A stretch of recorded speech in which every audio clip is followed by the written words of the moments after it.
Assalamualaikum warahmatullahi wabarakatuh. Sedulur dimanapun panjenengan berada, kali ini saya akan berbagi sekaligus memotivasi teruntuk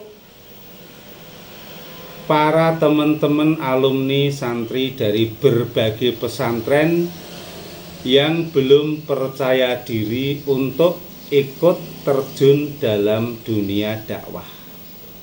Ini saya lakukan karena apa? Setelah saya keliling ke berbagai tempat, saya menemukan banyak sekali alumni santri yang tidak ikut berperan dalam dunia dakwah. Alasannya rata-rata sebagai berikut. Pertama, mereka merasa kurang mampu atau merasa tidak menguasai berbagai macam kitab. Kedua, mentalnya tidak siap karena terbiasa mengaji dengan cara menyimak, belum terbiasa tampil di depan sebagai pengisi materinya atau sebagai kiainya, gampangnya seperti itu. Sehingga setelah lulus dari pesantren, mereka juga mengisi kegiatan dakwah namun masih seperti di pesantren, yaitu menyimak sebagai layaknya seorang santri. Lalu bagaimana cara keluar dari zona ini agar bisa dan berani andil dalam dunia dakwah sebagai pendakwahnya atau sebagai kiainya atau sebagai ulamanya? Yang pertama, kamu harus menata diri dan hati kamu. Jangan berniat menjadi orang terkenal atau jangan sekali-kali menganggap dirimu lebih pintar dari hebat dari orang lain, termasuk dari jamaahmu. Yang kedua, yakini bahwa yang namanya mengaji atau mengajar itu adalah hal yang sangat mulia, wahai para santri. Dan kamu harus yakin bahwa ulama, kalau kamu bisa jadi ulama, ini adalah sosok yang sangat mulia di hadapan Allah, satu tingkat di bawah kemuliaannya para nabi dan rasul. Ini yang harus kamu yakini. Kemudian yang keempat, niatkan aktivitas kamu nantinya kalau kamu mau terjun ke situ untuk membantu guru-guru kamu, kiai-kiai kamu. Jangan biarkan kiai kamu berdakwah sendiri hanya sebatas dibantu oleh keluarganya, sementara kamu sudah dididik bertahun-tahun tapi tidak berani untuk ikut andil hanya alasan kurang mampu menguasai berbagai macam kitab. Kalau kamu memang belum mampu menguasai berbagai macam kitab, caranya bagaimana? Satu, kamu harus fokus pada tema tertentu. Apakah kamu mau fokus pada bidang fikih, tafsir, hadis, nahwu shorof, atau tasawuf? Kecuali kamu menguasai semuanya. Kalau kamu menguasai semuanya, yo nggak masalah, nggak perlu mendengarkan VT ini. Namun bagi kamu yang tidak menguasai seluruh materi, saya ulangi, fokuslah pada satu materi. Boleh fikih, boleh tafsir, boleh hadis, boleh tasawuf, atau ilmu nahwu shorof. Nah, setelah kamu menemukan tema tertentu yang akan kamu terjuni, sebagai langkah awal, kamu harus menentukan kitab apa yang akan kamu pakai. Namun jangan lupa pula kamu harus berlatih bagaimana cara bicara di depan umum, bagaimana cara memilih diksi yang benar, bagaimana menyusun kalimat yang baik dan bisa meyakinkan serta memotivasi jamaah panjenengan. Ini penting. Tapi yang sangat penting tadi, tentukan kitab apa yang akan kamu tekuni. Misal, kamu memutuskan diri untuk menekuni Fathul Qorib dalam hal fikih misalnya. Kan kitab fikih banyak toh. Coba kamu ambil satu aja, Fathul Qorib. Misalnya seperti itu. Kalau itu sudah kamu lakukan, sudah kamu tentukan, Kamu harus berani mencoba membuat majelis. Tidak harus banyak-banyak terlebih dahulu. Pokoknya bagaimana kamu punya majelis. Bisa membuat majelis baru atau mengisi majelis-majelis yang sudah ada. Ada cara agar bagaimana kamu diterima orang di majelis tersebut.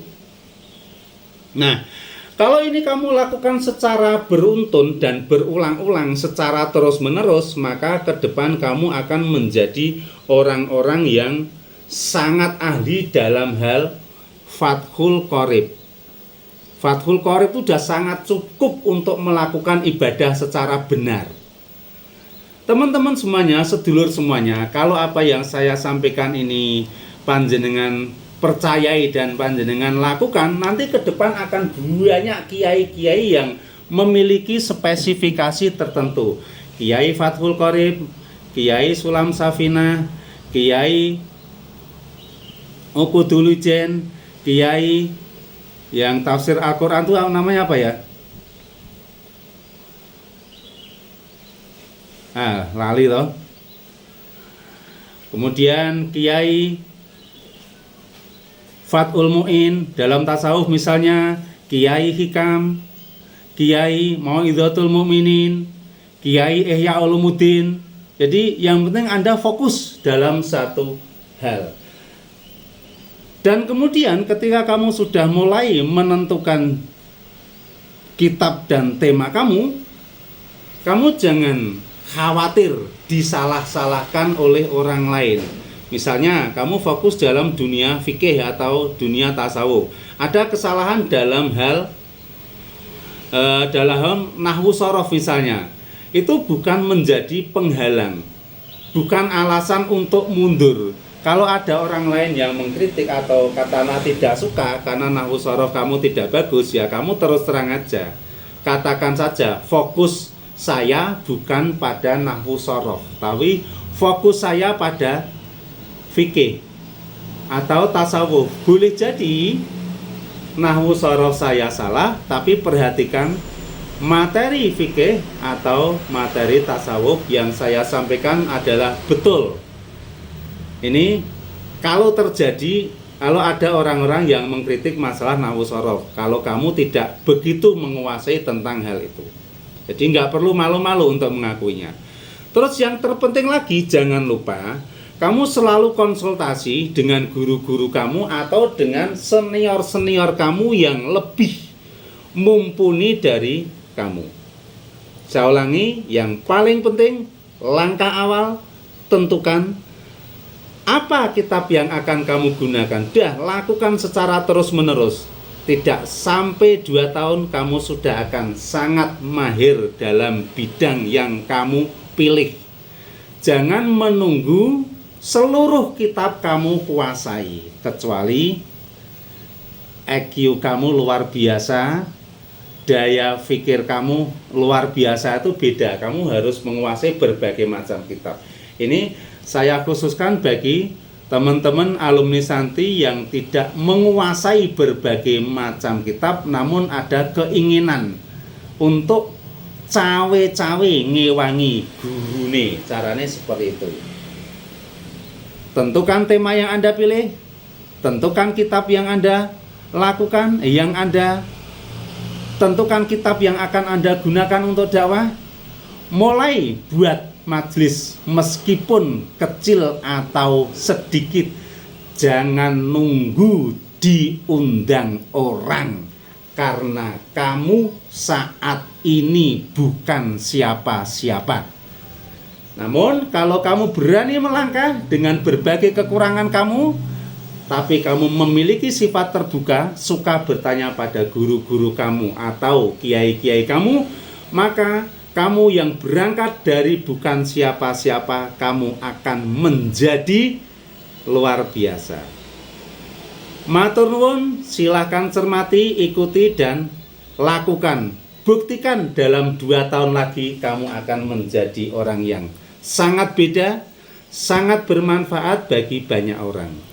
Thank you for your attention. Wassalamualaikum warahmatullahi wabarakatuh.